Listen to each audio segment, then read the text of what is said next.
Hey there, kids! We are having some snacks. Come on in and join us. Join us, kiddos. Yeah.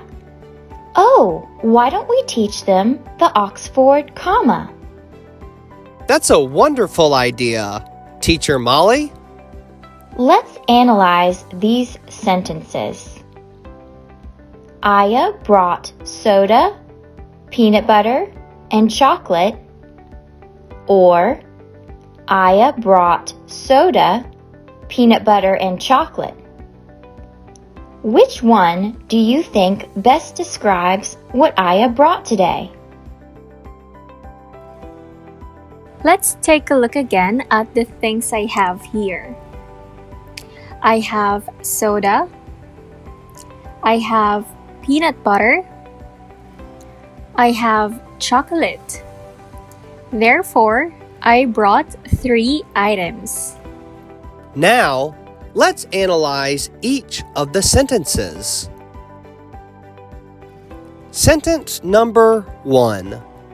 Aya brought soda, peanut butter, and chocolate.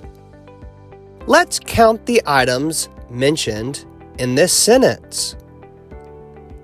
Soda, peanut butter,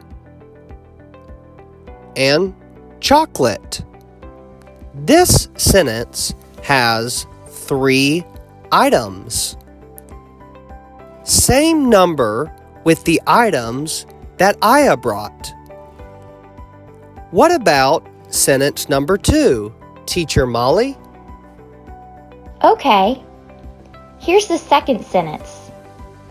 Aya brought soda, peanut butter, and chocolate. This sentence has only 2 items. The first item is soda. The second item is peanut butter and chocolate, which can be illustrated like this.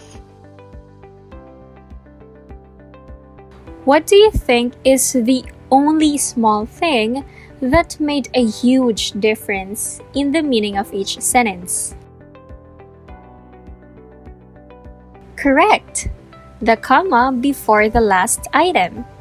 And that's what we call the Oxford comma or serial comma.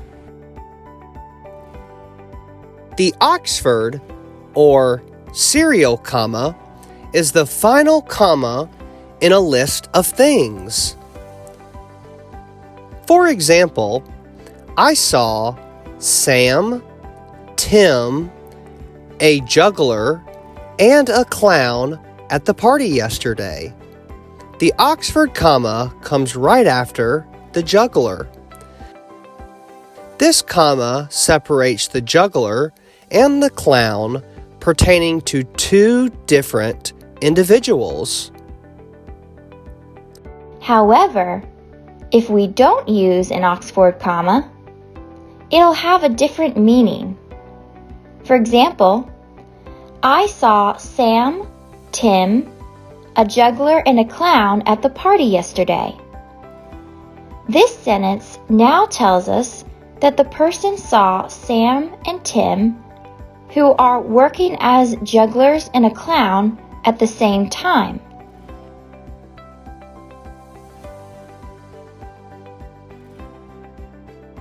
Now that's how important the Oxford comma is. Do not forget to use them in separating items in your sentences. Otherwise, it could terribly mean a different thing. That's right, Teacher Aya. See you again next time. We are all your teachers. Me, Teacher Aya, and Teacher Molly. Have a great day, kids.